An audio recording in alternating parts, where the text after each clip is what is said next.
Bismillahirrahmanirrahim. Assalamualaikum warahmatullahi wabarakatuh. Waalaikumsalam warahmatullahi wabarakatuh. Alhamdulillahirabbil alamin wassalatu wassalamu ala sayyidina Muhammadin wa ala alihi wa ashabihi ajma'in, amma ba'du. Bapak-bapak, ibu-ibu, saudara-saudari sekalian yang berbahagia, alhamdulillah hari ini kita lanjutkan kajian kita tentang kitab Tafsir Jalalain. Bismillahirrahmanirrahim. Ukhilla lakum lailatas siyami rafasu ila nisaikum kunna libasul lakum wa antum libasul lahun. Alimallahu annakum kuntum tahdanuna anfusakum fataba alaikum wa afa ankum fal'ana bashiruhunna wabtaghu ma kataballahu lakum wa kulu washrabu hatta yatabayyana lakumul khaytul abyadu minal khaytil aswadi minal fajr summa atimus siyam ilal lail wa la tubashiruhunna wa antum akifuna fil masajid tilka hududullahi fala taqrabuha kadzalika yubayyinullahu ayatihi linnasi la'allahum yattaqun. Ukhilla lakum, dihalalkan bagi kalian, kata Allah, lailatas syami, di malam-malam bulan Ramadan.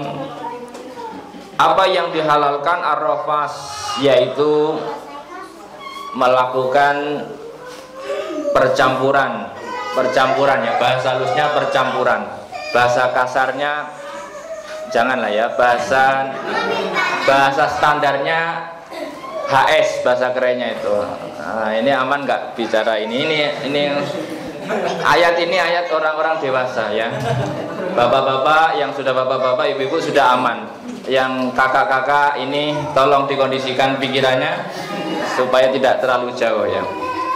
Ukhilla lakum lailatas syami rafas, dihalalkan bagi kalian di malam bulan Ramadan itu menggauli istrinya, atau bahasa bikinnya jima. Bimana alimdo ila nisaikum, kepada istri-istrinya ya. Nisa di sini artinya istri, bukan perempuan-perempuannya. Nanti kalau perempuan-perempuannya kacau nanti ya, bukan ya. Jadi ayat-ayat Quran kadang-kadang menyebutkan itu nisa. Nisa itu kan jamak. Ya karena dulu itu rata-rata orang itu istrinya banyak ya Pak. Terus jangan kok nisa, saya kan cuma satu. Ya satu ya sudahlah, kira-kira begitu. Nisa itu maksudnya dikatakan besarnya termasuk yang kecil gitu ya. Bil jima nazala naskon lima kana fi sodril Islam, ini menasah ayat-ayat yang sebelumnya. Jadi sebelum ayat ini turun, dulu itu dilarang menjima istrinya di malam bulan Ramadan. Jadi dulu puasa itu adalah dari Isya sampai maghrib. Dulu ya Pak ya, pertama perintah puasa itu adalah dari Isya sampai maghrib. Jadi orang hanya dibolehkan makan dan minum itu sampai Isya. Setelah sholat Isya maka harus kembali puasa.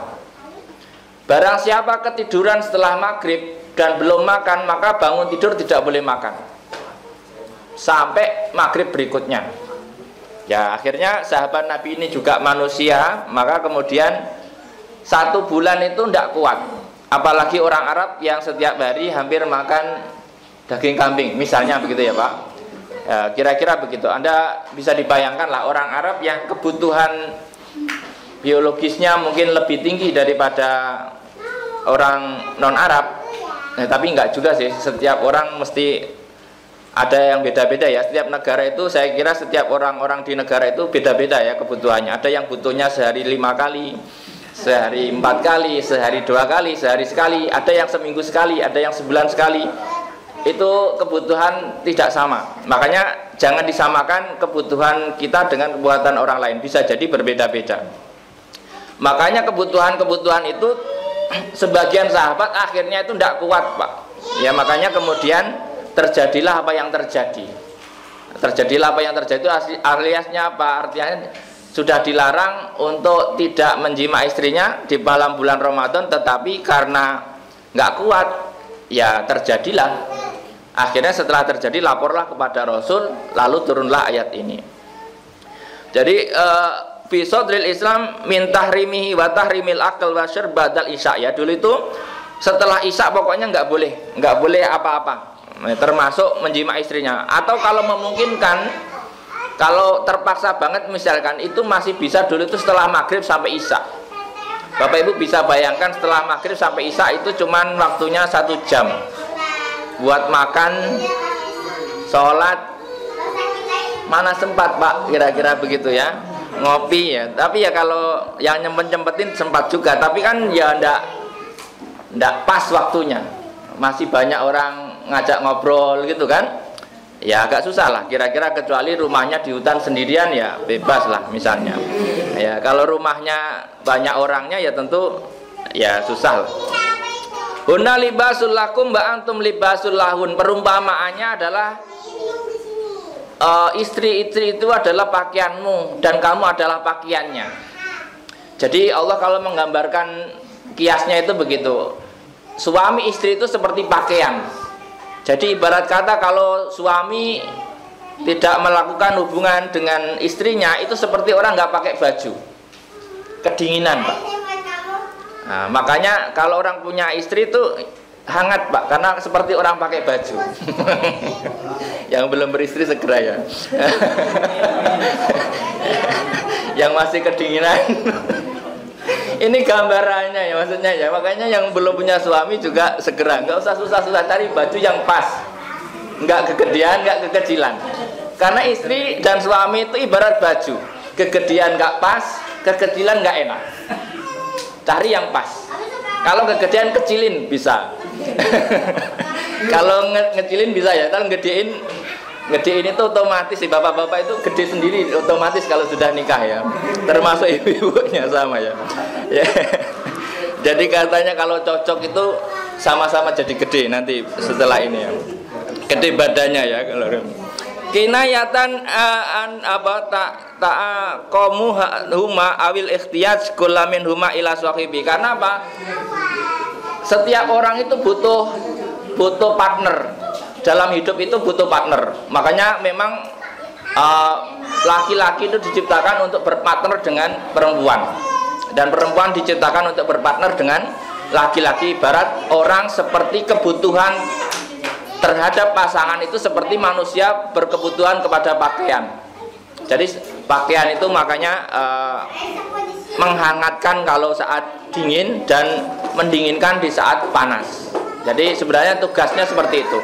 Jadi kalau suami istri memang harus mengikuti polanya Quran itu, yaitu apa, menjadi pakaian. Kalau kepanasan, pakaian itu bisa mengurangi panasnya. Tapi kalau kedinginan, pakaian itu bisa mengurangi dinginnya. Jangan kebalik Bapak Ibu. Jangan kayak pakaian yang tidak pas. Waktu dingin ditambah dingin, waktu panas ditambah panas. Itu pakaian yang tidak cocok. Alima Allah anakum kuntum tahtanuna. Allah tahu bahwa sesungguhnya kalian itu khianat terhadap diri sendiri. Artinya gini, kamu itu nggak bakal kuat kok. Allah tahu, karena settingannya manusia itu disetting memang nggak bisa kuat bertahan lama, apalagi yang sudah menikah. Makanya Bapak Ibu kalau sudah menikah itu beda dengan orang yang belum menikah. Orang yang belum menikah itu tahan Pak, asalkan nggak pikirannya aneh-aneh akan tahan. Setahun juga santai-santai saja, misalnya begitu. Tapi kalau orang yang sudah menikah, ini frekuensinya beda Pak. Makanya Bapak Ibu yang sudah menikah itu memang harus dijaga apa istilahnya ya, kebutuhan biologis suaminya. Karena laki-laki itu kebutuhannya lebih besar daripada perempuan. Normalnya normal kata dokter itu seminggu 7 kali. Normalnya normal, standar lah ya Bapak Ibu ya, normal itu. Tapi ada yang kebutuhannya lebih tadi Pak. Ada orang yang sehari itu 2 kali, ada pagi sama sore misalnya. Ada yang sehari 4 kali 5 kali. Pengantin baru enggak apa-apa misalnya. Pengantin baru biasanya 4, 5, ada yang 10, ya terserah ya. Yang penting jaga stamina, jangan sampai lumpuh nanti kan bahaya ya. Ya, kalau kehabisan lumpuh Pak. Bapak nggak usah praktek, lihat ayam yang kehabisan itu lumpuh. Ya, dulu ada video ayam yang 1 jago dimasukin kandang betina berapa itu, mati Pak. Jadi nggak kehabisan energi karena itu darah Pak ya. Jadi darah putih kira-kira begitu. Nah, Allah tahu ya. Jadi di sini sebenarnya Allah juga tahu. Jadi gini, kalau kita lihat cara Allah memberikan target itu, pertama dikasih target yang ekstrim dulu. Nanti kalau nggak kuat, ya aku udah tahu memang settingannya kamu nggak bakal kuat nahan itu kecuali beberapa orang.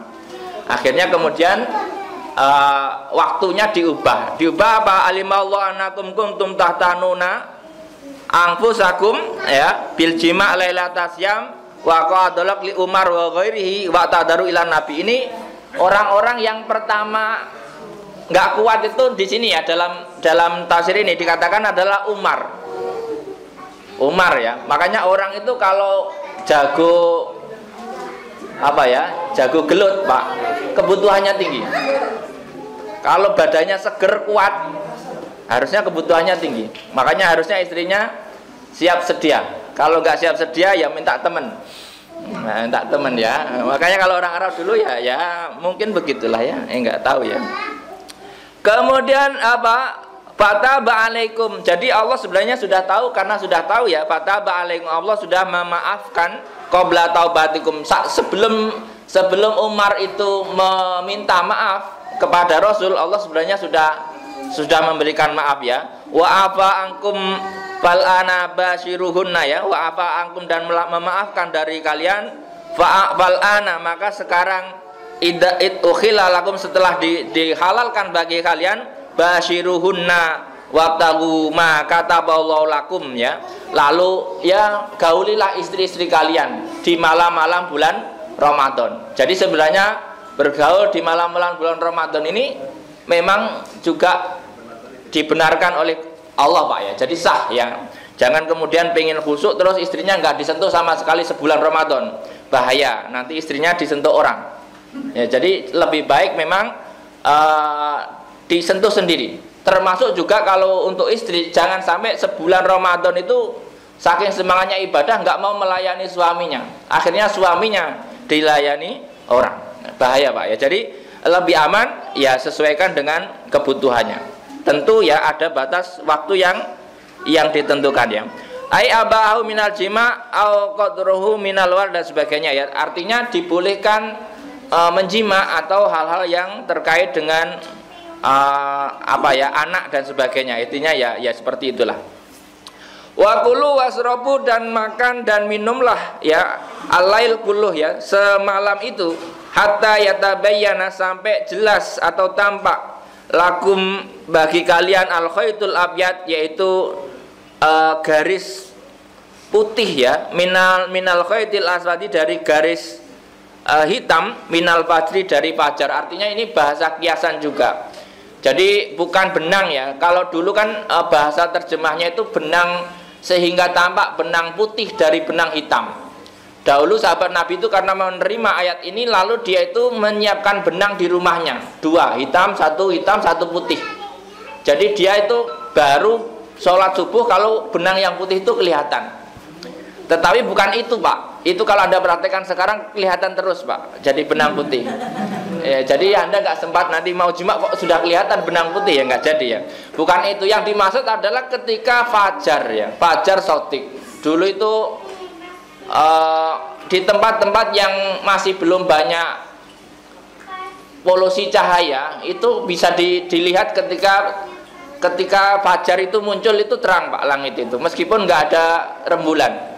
Nah, ada fajar katib, ada fajar sotik. Kalau fajar katib biasanya sekitar jam 1. Kalau fajar sotik itu ya subuh itu Pak. Makanya ketika adzan subuh itulah fajar sotik. Maka makan itu boleh dari maghrib sampai subuh. Artinya kalau sudah adzan subuh ya berhentilah makan. Kalau sudah adzan subuh ya berhentilah jima. Meskipun pengantin baru ya, dari maghrib sampai subuh masa belum kelar ya, tolong dikondisikan ya, dikelarkan sebelum subuh. Usahakan sebelum subuh sudah mandi. Artinya jangan mandinya kayak orang-orang yang di luar bulan puasa. Kalau orang-orang di luar bulan puasa ketika adzan subuh baru mandi, itu tidak apa-apa Pak. Tapi kalau di bulan puasa sebelum adzan subuh harus sudah pada posisi suci. Bedanya begitu. Kalau pas di luar bulan puasa, Anda yang penting sebelum sholat subuh. Jadi ada perbedaannya ya. Jangan sampai karena kebiasaannya kalau di luar bulan Ramadan itu adzan subuh baru ke kamar mandi, baru ngerebus air, baru mandi. Ya nanti puasanya itu jadi nggak sah ya, karena puasa dalam kondisi hadas besar ya. Basir wabtahu ma kataballahu lakum wa kulu wasrabu hatta yatabayyana lakumul khaytul abyadu minal khaytil aswati minal fajr ya. Ayat fajar shadiq bayanul khaytil abyad wa bayanul aswad mahdhuf minal lail ya. Ini penyerupaan ya. Syabbaha ma yabdu minal bayat wa ma yamtad ma'ahu minal ghabas dan sebagainya ya. Summa atimus siyam ilal lail, lalu kemudian sempurnakanlah puasa ilal laili sampai malam. Laili malam maghrib maksudnya ya, bukan malam hari, maghrib. Jadi maghrib itu sudah dianggap malam di dalam syariat kita. Maghrib itu sudah malam, makanya disebutnya sepertiga malam yang terakhir itu ya.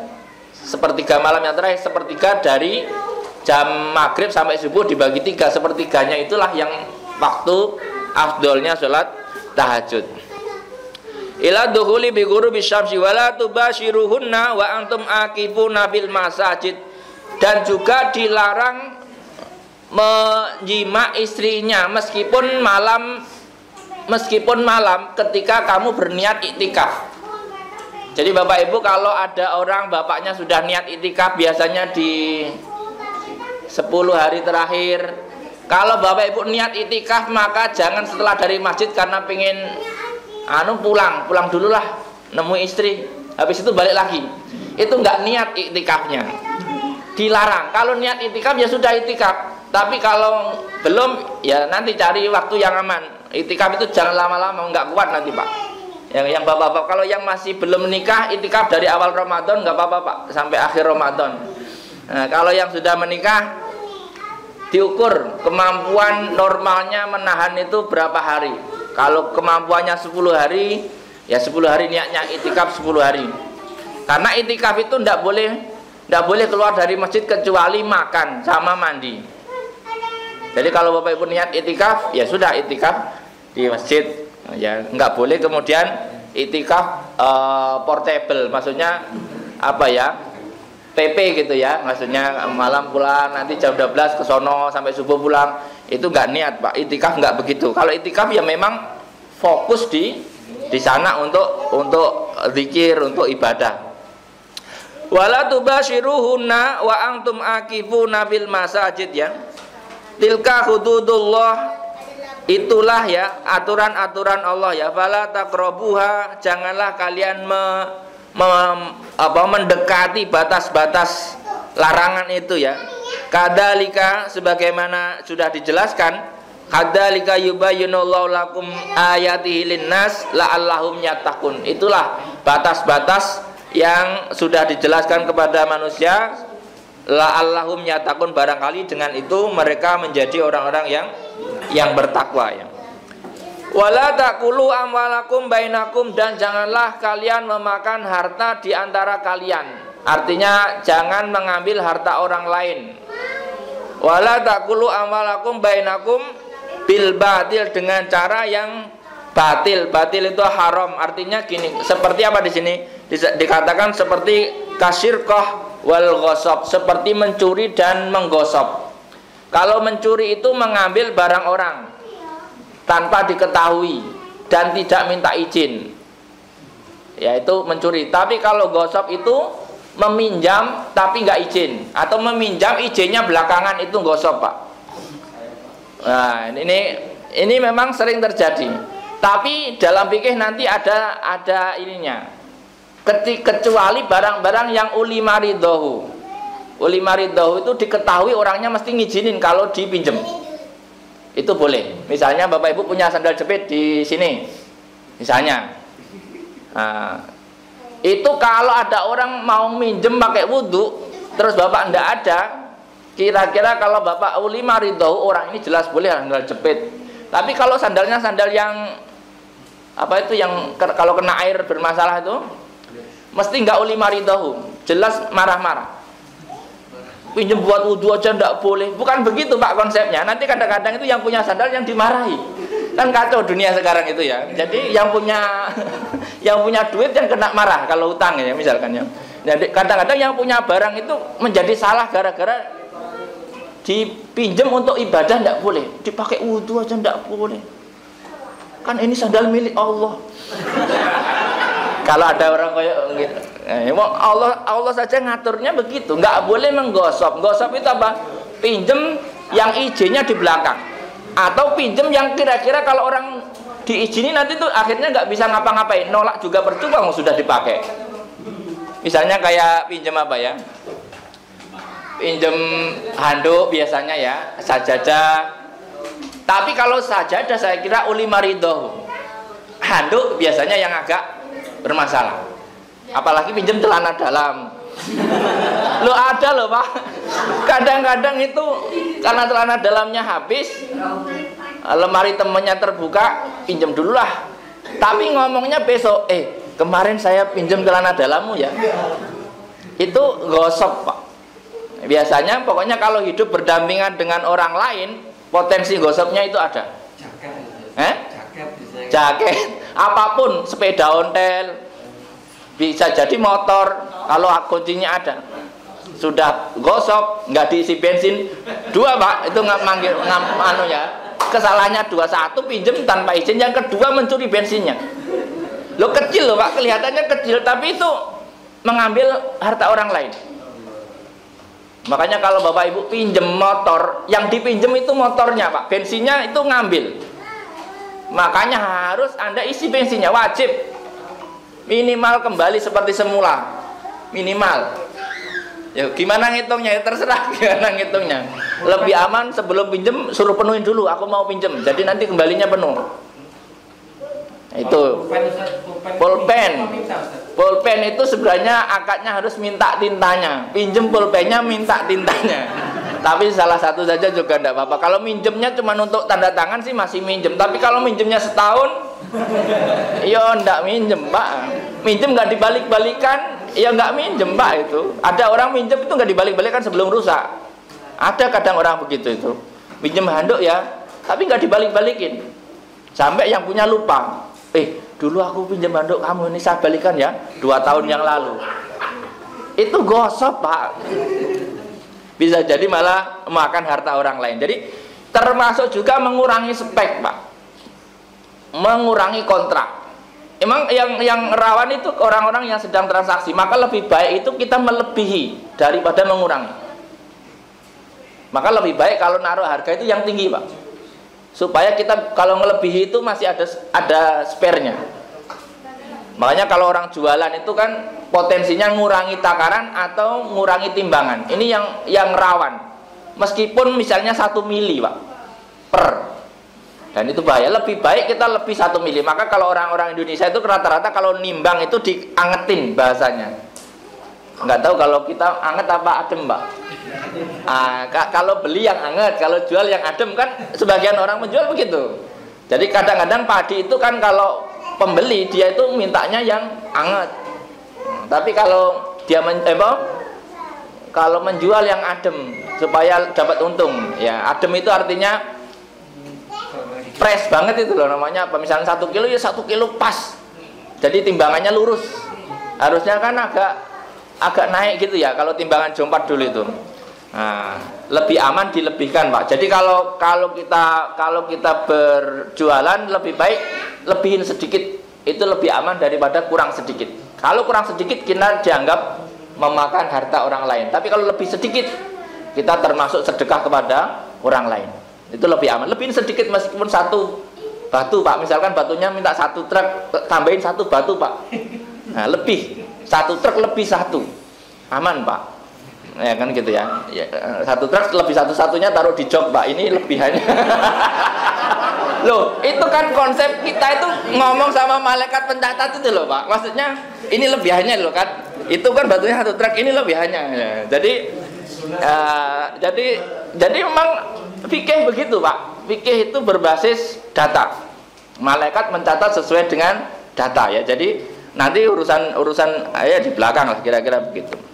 Jadi kita dituntut itu sebenarnya untuk apa? Untuk sesuai dengan apa spek dalam jualan. Banyak kasus penipuan jualannya online dan sebagainya. Kadang beli HP yang datang kardus, itu jelas haram, Pak.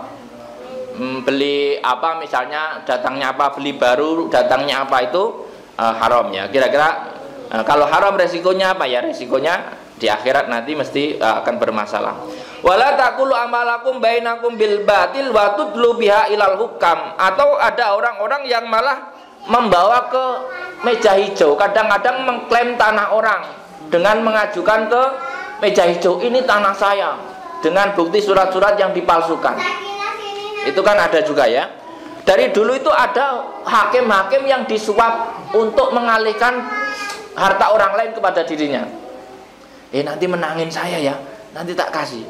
Nah kira-kira gitu ya. Suap itu artinya apa? Menyuap hakim supaya hakim memenangkan dia dan mendapatkan harta yang aslinya bukan haknya. Itu suap, Pak. Tapi kalau untuk mendapatkan haknya sendiri itu bukan suap.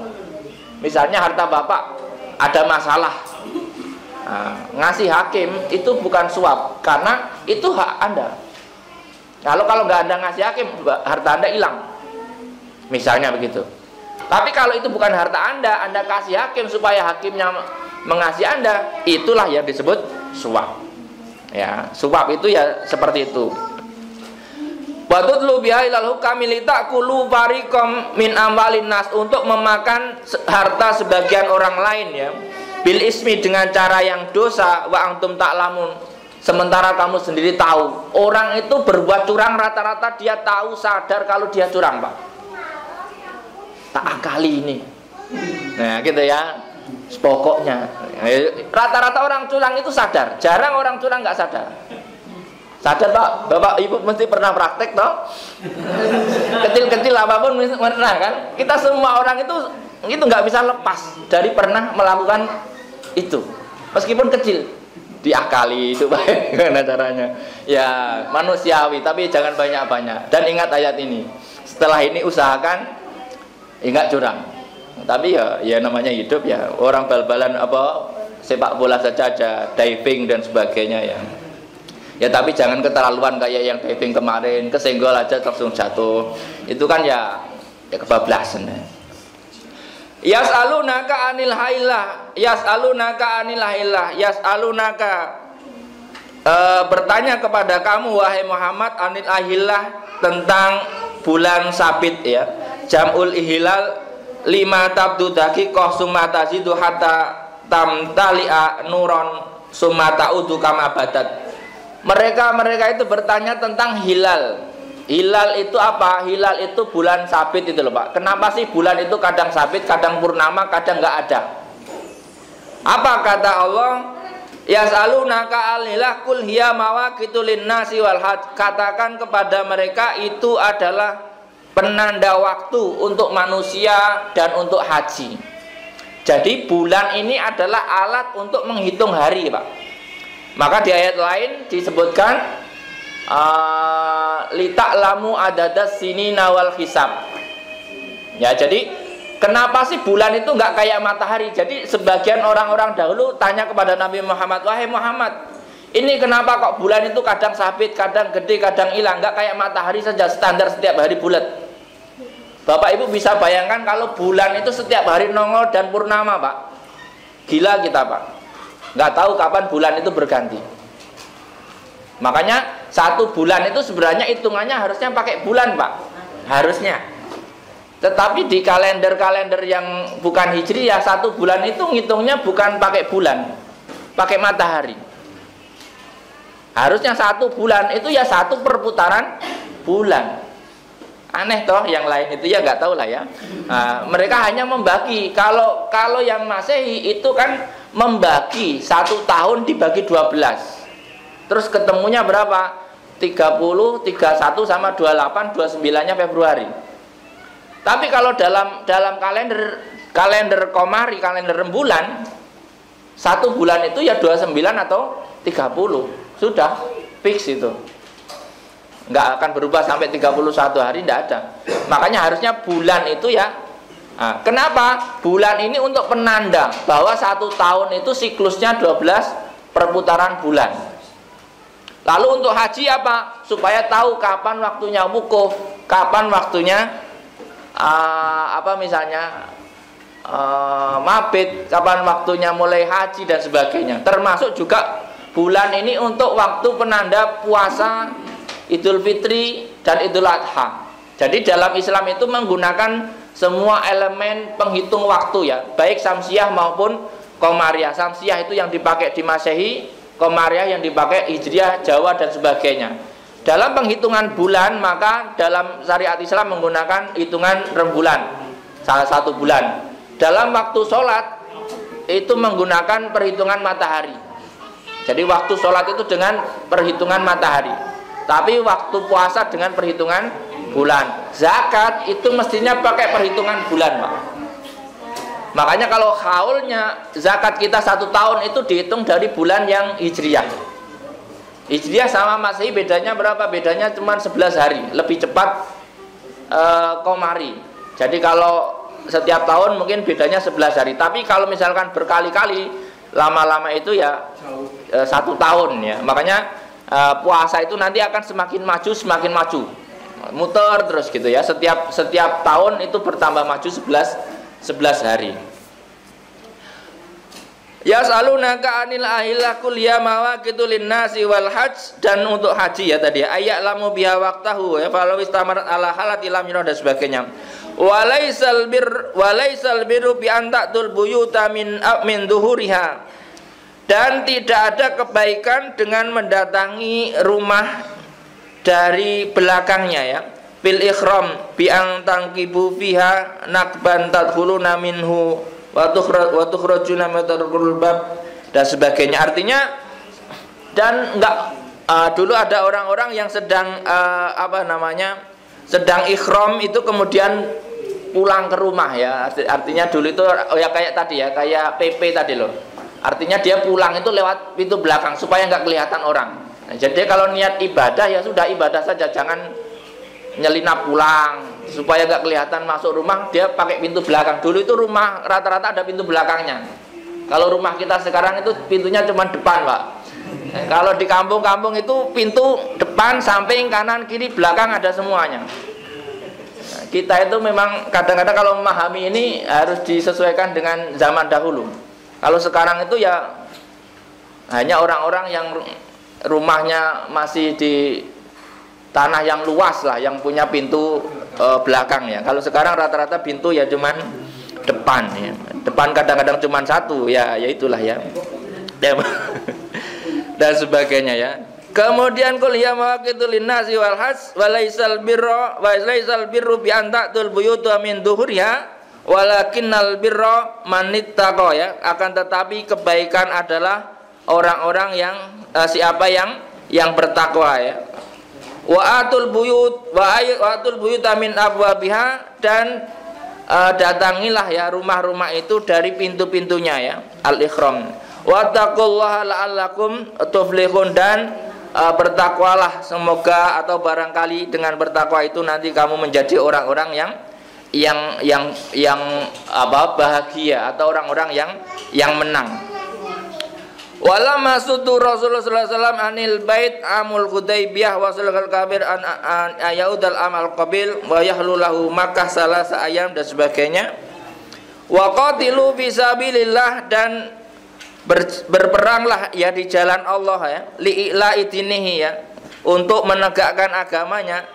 Untuk siapa? Kepada siapa? Alladzina yuqatilunakum, kepada orang-orang yang memerangimu. Ini semacam izin memberikan perang defensif. Ini kalau Bapak Ibu lihat kejadian di dunia ini, kalau negara itu diserang maka secara hukum Islam itu wajib membalas. Kalau pakai ini ya, bukan hanya negara ya, kalau kelasnya negara ya. Atau kalau misalnya sebuah kaum diserang maka hukumnya itu wajib membalas. Jadi jangan diam-diam, tidak boleh. Kalau Anda dipukul sebenarnya hukum itu wajib memukul. Jangan diem, dipukul lagi Pak besok. Ya begitu. Makanya kalau Bapak Ibu nggak ngapa-ngapain kok pukul balik Pak. Nah, dijiwit balik Pak. Ya gitu ya. Kalau dipukul itu nggak usah disuruh, mesti mukul balik. Tapi kalau disayang, sayang baliknya belum tentu ya Pak, kira-kira begitu.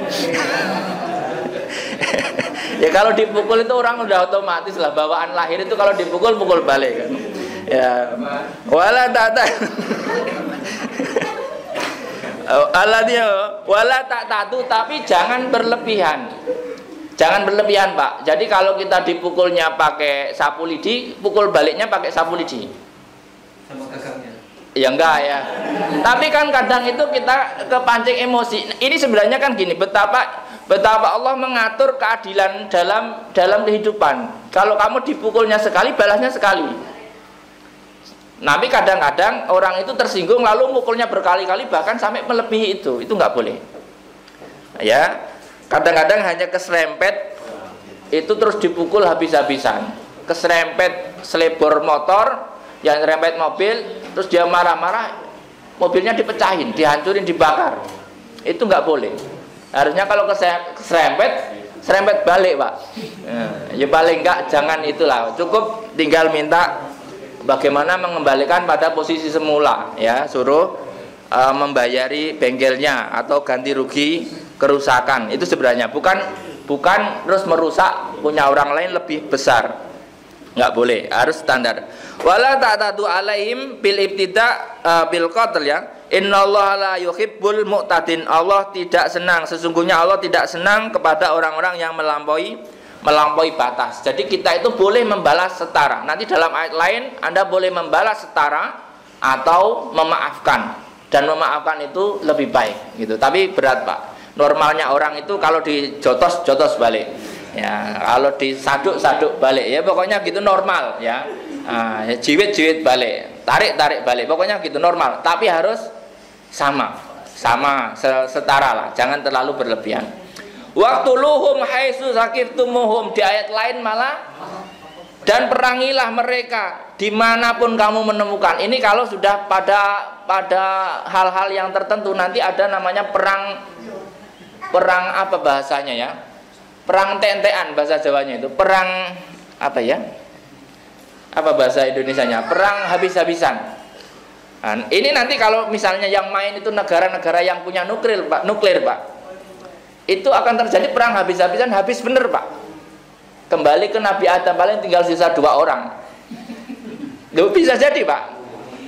Makanya negara-negara yang punya nuklir itu kalau hatinya nggak luas, senggol dikit luncurin wassalam Pak. Bukan hanya dia yang wassalam, tetangganya juga ikut Pak. Meskipun Indonesia itu jauh dari sono misalnya, Indonesia nggak punya nuklir. Lah kalau langitnya ini penuh dengan radiasi, kita nggak kena nuklir ikut matinya Pak. Kan ya habis gitu. Wa akhrajuhum min haitsu akhrajukum, dan keluarkan mereka sebagaimana kamu mengeluarkanmu. Ini kalau bahasa ini yang usir dutanya, sebagaimana kamu diusir dutamu. Apa ya? Saling mengusir duta besar kalau dalam bahasa negara.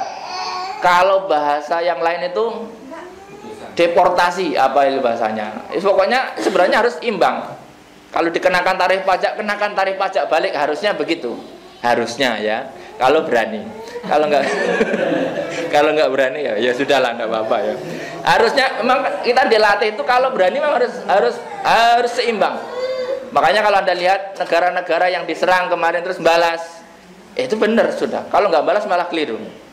Ya kalau nggak balas ya besok dianggap nggak punya. Makanya kenapa misalnya negara-negara itu berlomba-lomba memborong alutsista.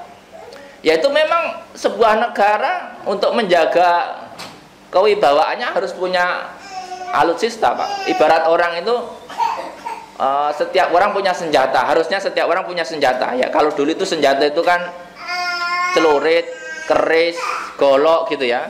Kalau sekarang ya senjata itu macam-macam ya. Bisa rekening, bisa jaringan, bisa apa dan sebagainya.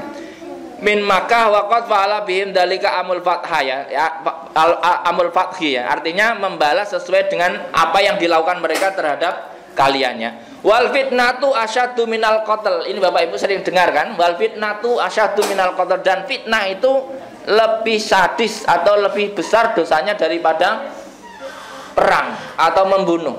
Fitnah yang dimaksud di sini apa? Fitnah yang dimaksud di sini adalah syirik, Pak.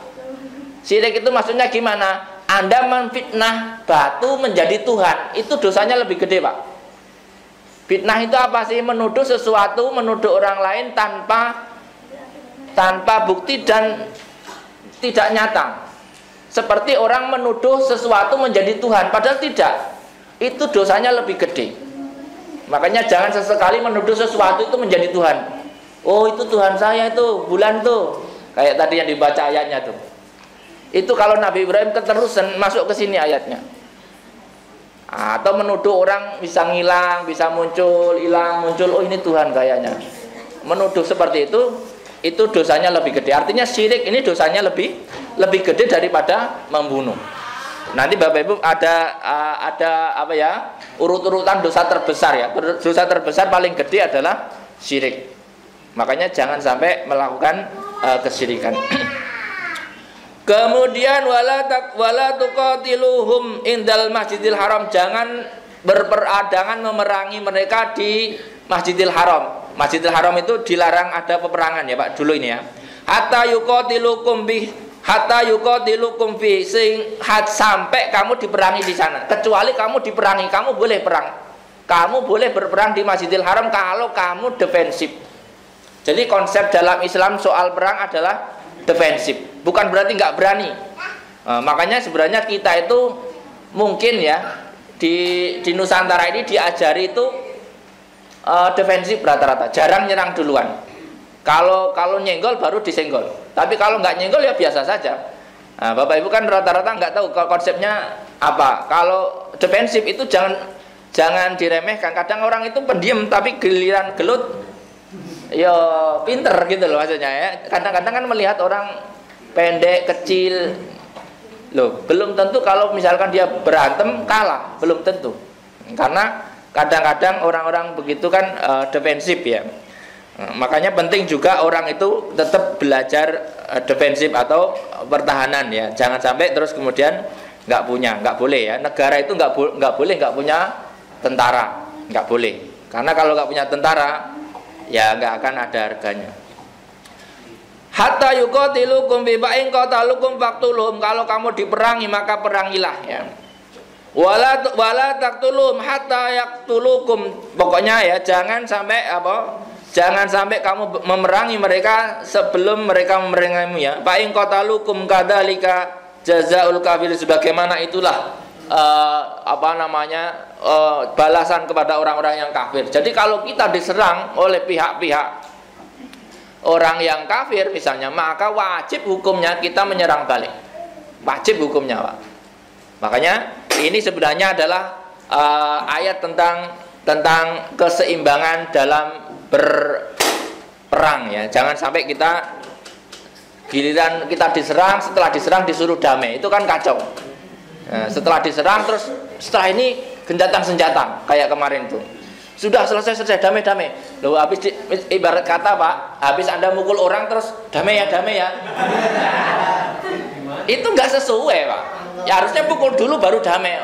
Jadi kalau Anda diajak damai setelah Anda dipukul, pukul dulu. Oke, damai. Setelah dipukul ngomongnya, jangan sebelum dipukul. Jadi balas dulu baru damai. Ya harus begitu. Ini Qur'annya begini. Makanya kadang-kadang orang itu dipukul orang terus diajak damai, ya aneh. Pak ini tahu ya, Pak ini tahu kecuali mereka kemudian mengurangi atau berhenti ya. Ketika mereka berhenti, Pak innallaha ghafurur rahim, artinya berhenti dari kekafiran lalu beriman, maka Allah memaafkan orang-orang seperti itu. Sesungguhnya Allah Maha Pemaaf. Artinya orang-orang yang dulu melawanmu, orang-orang yang dulu memusuhimu, lalu dia berhenti dari memusuhimu dan masuk Islam, maka sesungguhnya Allah memaafkan mereka. Artinya kalau Allah aja memaafkan mereka, kamu juga harus maafin mereka. Jadi jangan punya dendam kepada orang yang sudah damai, Pak. Ya misalnya kan kayak ya misalnya apapun itu, kalau dulu ya dulu ya, apa istilahnya kalau bahasanya, yang dulu biarlah berlalu, bien kalau pepatah Jawa itu kletek kecempung kalen, bien ojo balen. Nek ganduwe ayo balen apa piye? Enggak tahu ya, bukan itu ya. Kletek kecemplung kalen. Apa timbang golek alung balen. Itu kan bukan itu ya. Maksudnya kalau itu pepatah yang mengajak CLBK lah kira-kira. Wa qatilum hatta la takuna fitnatun wa yakuna dinu lillah. Dan perangilah mereka sampai tidak terjadi kesyirikan sebenarnya ya. Sehingga agama ini murni untuk ibadah kepada Allah. Karena dulu itu kenapa orang memerangi musuh-musuh orang Islam di Mekah? Karena sebagian orang mengaku menyembah Allah, tapi yang disembah itu bukan Allah. Maka itulah yang disebut fitnah. Memfitnah berhala sebagai Tuhan. Kasihan berhalanya. Ya kan, memfitnah ya. Dia kan nggak bisa ngomong ya. Untung dia nggak bisa. Kalau bisa ngomong bisa dilaporin Bareskrim gitu. Nah, ya. Fa inin tahu fala udwana ila ala dolimin. Kalau misalkan mereka berhenti dari kesyirikan, fala ta'tadu alaihim, maka jangan berlebihan kepada mereka ya. Fala udwana, maka tidak ada pertentangan, tidak ada permusuhan dengan mereka ila ala dolimin, kecuali bagi orang-orang yang dolim. Misalkan dia sudah masuk Islam, sudah beriman, itu nggak sah dimusuhi kecuali yang dolim. Dolim itu apa? Kalau dolim ini beda Pak. Dolim ini mungkin lebih kecil daripada yang syirik. Dolim itu ya orang sudah masuk Islam tapi masih suka berantem, masih suka merugikan kepada kita misalnya. Itu masuknya dolim. Asyahrul haram bisyaril haram. Artinya apa? Bulan yang mulia harus dengan yang bulan yang mulia. Dulu gini Pak, setiap kaum dulu itu punya bulan yang diagungkan.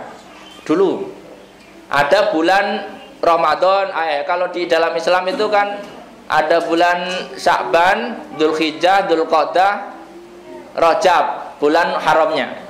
Harusnya bulan-bulan itu dilarang perang. Nah, kalau di Jawa itu bulan-bulan dilarang perang mungkin Suro ya Pak. Perang. Apa bulan-bulan yang dimuliakan itu yang dilarang berkegiatan apa Suro? Ini bulan Suro ya. Insya Allah nggak ada undangan pernikahan kalau di Jawa ya Suro, kecuali yang sudah melawan kemapanan budaya misalkan ya. Ya enggak apa-apa juga. Nah, jadi itu kan pilihan-pilihan setiap kaum itu mesti punya bulan yang diagungkan. Makanya konsepnya kalau kamu diperangi di bulanmu yang mulia, perangilah dia di bulan mulia dia. Gitu loh maksudnya. Jadi supaya sama-sama merasakan betapa kalau kita sedang bulan mulia kok diganggu, ya kita ganggu pada saat bulan mulia mereka. Artinya gini, contoh lain. Kalau kamu diganggu saat bulan haji, ya ganggu saat dia bulan apa yang istimewa. Kalau kamu diganggu saat Idul Fitri, ya ganggu saat dia hari raya. Jadi konsepnya begitu, perimbangannya. Jadi pemahamannya asyarul haram bisyaril haram ya. Wal hurumatu qisas. Mana tadi? Wal hurumatu qisas, dan yang diharamkan itu, yang wajib-wajib yang dihormati itu, maka qisas. Qisas itu apa? Qisas itu adalah perimbangan. Kemarin sudah saya jelaskan, qisas itu adalah perimbangan, memberi keseimbangan. Kalau kamu dipukul kepalamu, pukul dia kepalanya, itu perimbangan. Kalau kamu dipotong telingamu, potong telinganya, itu perimbangan. Jadi jangan kamu dipukul kepalamu kalau kamu di sana mukul pantatnya, ya enggak. Tapi kalau kamu mukul pantatnya orang perempuan, yang dipukul kepalamu ya, enggak perimbangan gitu ya. Tapi bukan itu ya yang dibahas di sini, bukan itu. Kalau itu ya mungkin ya sah-sah saja lah dipukul kepalamu. Kadang kan nggak sampai mukul kamu dipukul ya, itu urusan lain ya, bukan hal ini. Asyarul haram bisyaril haram wa hurumatul qisas. Famani tada'alaikum, barang siapa berlebihan ya bil qital, dalam peperangan bil haram wal ikhram basyarul haram, fa'tadu alaihi bimisli ma tada'alaikum. Berikan apa yang dia berikan. Berikan efek deteren yang mereka berikan. Jadi pokoknya perimbangan. Islam mengajarkan kita memberi keseimbangan dalam kehidupan. Kalau kamu dicaci maki balik, standar. Tapi jangan mulai dulu. Ya, jangan mulai dulu.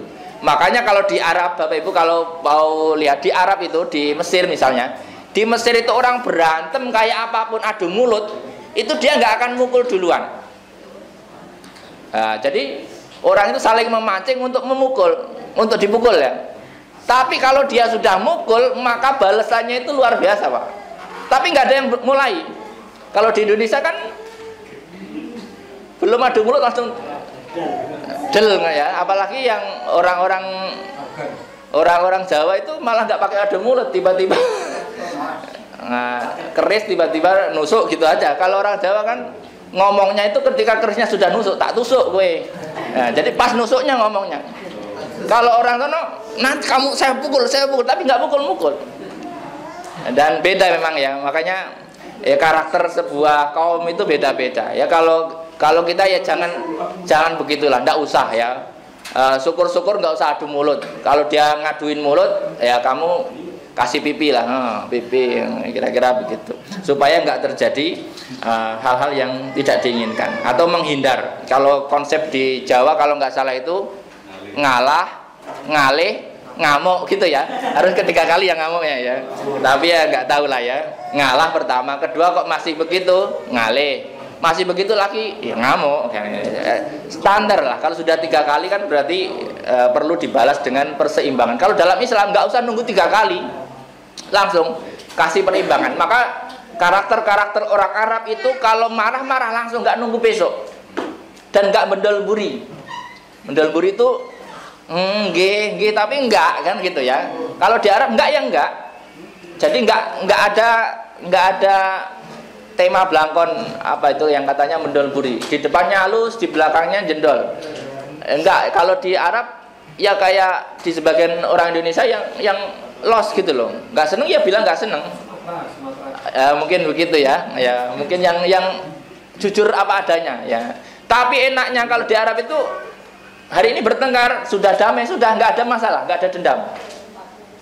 Nah, kalau kita itu nggak bertengkar tapi dendamnya lama misalnya. Ya tapi pilihan masing-masing. Kalau bisa itu ya nggak bertengkar, ya. Kalau bisa. Ya. Tapi kalaupun bisa, kalau bertengkar jangan lama-lama sakitnya. Kalau sudah selesai ya sudah.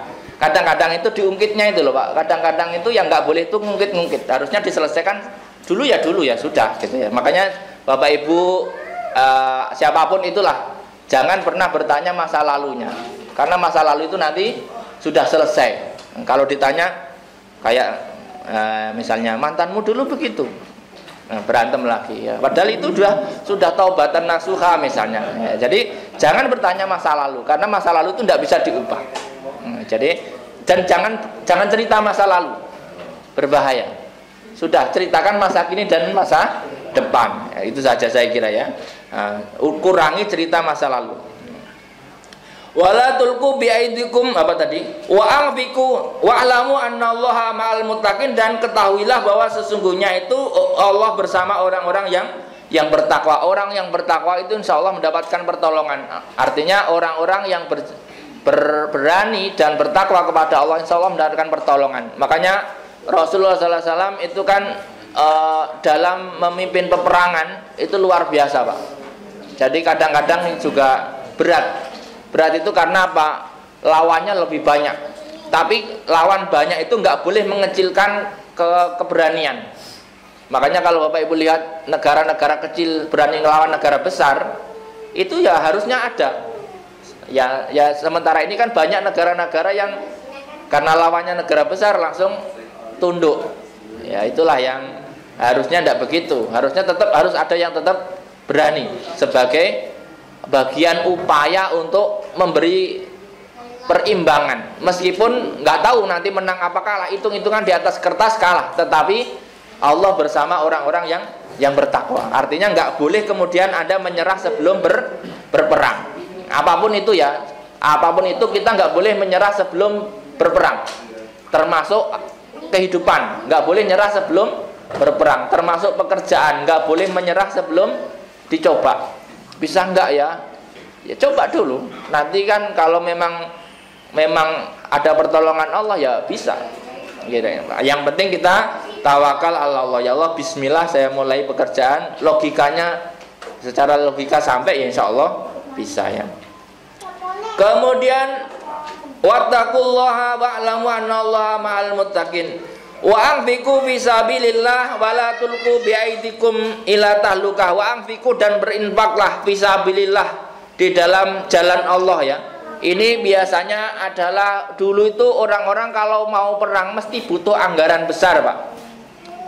Sekarang Bapak Ibu bisa cek orang negara-negara yang berperang itu per hari ngeluarin berapa triliun, Pak. Hanya untuk mainan, merconan. Rudal itu berapa, Pak, harganya? Coba dibuat cuman sehari itu misalkan perang, Pak, itu triliunan, Pak. Dulu sama, Pak. Dulu perang itu juga butuh pedang, butuh panah, butuh tombak, butuh macam-macam, dan itu butuh anggaran. Makanya ketika dalam kondisi perang, maka disarankan kepada orang-orang Islam itu berani mengeluarkan hartanya untuk pembelian alutsista. Kalau sekarang ya negara. Maka kalau ada negara kok sedang borong alat-alat perang, itu Bapak Ibu harusnya berterima kasih daripada Bapak Ibu yang harus beli alat itu nanti saat perang. Mending negara yang nyiapin itu. Soalnya bagaimanapun dalam kondisi perang, nanti itu biasanya kan negara akan membagikan senjata. Nah, tapi kalau misalkan negaranya nggak punya senjata saat perang, ya akhirnya nggak ada perimbangan ya. Makanya penting juga ada pemimpin yang memikirkan kesiapan alutsista ya. Meskipun dalam kondisi yang tenang, hanya untuk apa? Persiapannya. Wala tulqu biaidikum, dan jangan jatuhkan tangan-tangan kalian ila tahlukati kepada kerusakan, al halak bil imsak anin nafaqah fil jihad al tarku li annahu yaqbal atu dan sebagainya. Artinya jangan sampai ketika misalnya suatu ketika ada kewajiban perang lalu kamu hemat nggak mau ngeluarin biaya membantu perang itu kamu seperti menjerumuskan kelompokmu kepada kerusakan. Jadi kalau kita terlalu irit lalu kita rusak, itu namanya tulku biaidikum ila tahlukah. Seperti orang ngirit nggak makan sebulan lalu mati, Pak. Itu seperti itu, nggak boleh. Artinya jangan irit demi kemaslahatan diri. Kalau misalkan karena irit lalu kemudian Anda sakit, itu dosa. Ngirit nggak makan cuman Indomie dibagi 2, dimakan 2 hari misalnya, lalu besoknya cikungunya ya, itu nggak boleh seperti itu. Artinya ini dalam konsep kecilnya begitu. Konsep besarnya, ketika ada musuh menyerang dirimu lalu kamu nggak mau ngeluarin uang untuk membelikan senjata, itu sama dengan Anda merusak diri Anda sendiri, membuat Anda kalah. Itu maksudnya ila tahlukah. Jangan mengatur tanganmu itu menjadikan kamu kalah. Itu nggak boleh. Maka harus berusaha supaya menang.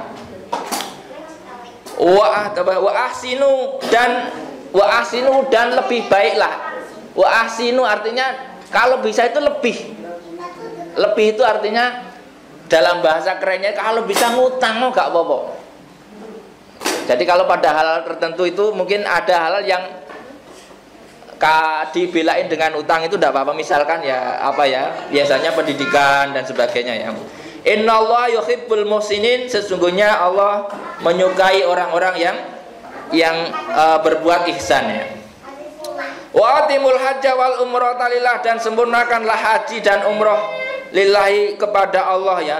Fa in sirtum, jikalau kamu misalnya tercegah dari melakukan atau menyempurnakan haji atau umroh, pamastaisaro minal haji, maka permudahlah dengan menyembelih kambing ya. Wala tahliku ru'usakum, dan jangan mencukur rambut kalian, jangan tahalul dulu hatta yablughal hadyu mahilah, sampai binatang sembelihan itu tersembelih di tempatnya. Wa man kana minkum maridon au bihi adam mirasihi, barang siapa di antara kalian sakit atau ada masalah di kepalanya, fabidyatun, lalu kemudian mencukur rambut kepalanya, fabidyatun, maka kena fidyah min siyamin, berupa puasa 3 hari, au sodakotin, atau bersedekah ya, bisa lasak biasain dengan 3 sok min ghalibi kuatil balad ala sitati masakin, memberikan makan kepada 6 orang miskin. Ini tentang haji ya. Jadi kalau orang sedang haji maka sempurnakanlah hajinya. Haji itu cuman seminggu Bapak Ibu ya. Haji itu intinya seminggu, dari tanggal 8, 9, 10, 11, 12, 13 itu haji. Sisanya itu sudah bukan haji. Jadi kalau ada orang haji plus cuman seminggu, ya itu haji saja. Yang orang normal itu 40 hari, sisanya itu ya ibadah atau ibadah-ibadah yang lain, umroh, jamaah dan sebagainya. Kalau misalkan ada kendala tidak bisa menyempurnakan haji, misalnya tiba-tiba ada perang, misalnya, atau ada bencana, tanggal 9 habis wukuf, tiba-tiba tanggal 10 itu misalnya ada bencana, terus nggak bisa melakukan lempar jumroh, mungkin itu bisa diganti dengan menyembelih hewan. Kemudian ausodakotin ya, atau juga orang-orang yang kena sakit atau orang yang ada penyakit di kepalanya. Sebenarnya itu nggak boleh mencukur rambut sebelum hajinya selesai. Tapi kalau misalkan ada masalah harus mencukur rambut, nggak apa-apa dicukur rambutnya, tapi harus membayar fidyah atau puasa 3 hari. Atau memberi makan kepada 6 orang miskin selama sebanyak 3 sok ya. Nusuk atau menyembelih kambing. Jadi pilihannya begitu ya. Fa idza amintum, ketika kamu aman dari musuh, faman tamatta'a bil umrati, lalu kamu memilih haji tamattu ya. Ilal haji famastaisara minal haji, maka dia juga harus menyembelih 1 ekor kambing. Paman lam yajid fasyamu salasati ayyamin fil hajj, kalau nggak ketemu atau nggak punya duit untuk beli kambing, maka bisa diganti dengan puasa 3 hari di Mekah ya. Wasab'atin idza rajatum, dan 7 hari ketika sudah pulang ke rumah. Tilka asarotum kamilah dzalika liman lam yakun ahlu hadiril masjidil haram. Maka kemudian penuhlah jumlah puasanya adalah 10 hari, dan itu bagi orang-orang yang tidak termasuk orang-orang yang negaranya di Masjidil Haram, atau bukan orang-orang Saudi kalau sekarang ya. Wattaqullaha wa'lamu annallaha syadidul iqab, dan ketahuilah ya, bertakwalah kepada Allah dan ketahuilah bahwa sesungguhnya Allah adalah zat yang maha pedih siksanya. Ini soal haji Bapak Ibu. Haji itu ada macamnya, ada 3, ada haji ifrad, haji tamattu, dan haji qiron. Bapak Ibu nanti yang mau haji atau yang sudah haji mungkin pernah dengar istilah itu. Ada biasanya kloter awal itu rata-rata hajinya tamattu. Tapi kalau kloter akhir kadang-kadang qiron atau ifrad. Nanti ada macamnya. Orang yang hajinya tamattu rata-rata itu nanti bayar dam bahasanya. Bayar dam itu bayar apa? Bayar menyembelih kambing. Kalau nggak punya duit bagaimana? Kalau nggak punya duit cukup puasa 3 hari di Mekah dan 7 hari di rumah.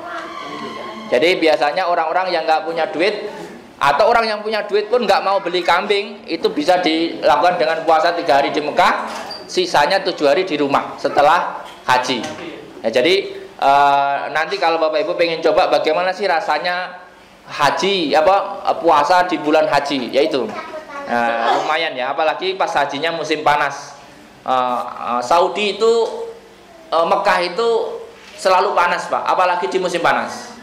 Kalau Madinah masih ada dinginnya ya, tapi kalau Mekah itu rata-rata 34 sampai 44 ya, yang saya pernah ini ya, 34 sampai 40, kadang-kadang 41. Kita di sini yang 34 aja kadang-kadang sudah ngeluh ya Pak, apalagi yang di sana Pak, 44 kadang-kadang. Kalau di tempat lain bahkan sampai 50 ya. Jadi bahkan kalau Bapak Ibu bawa baskom, dikasih air, dikasih telur, itu mateng Pak. Bener Pak, mateng. Ditaruh di luar tanpa direbus ya. Makanya ini tentang haji, namanya haji.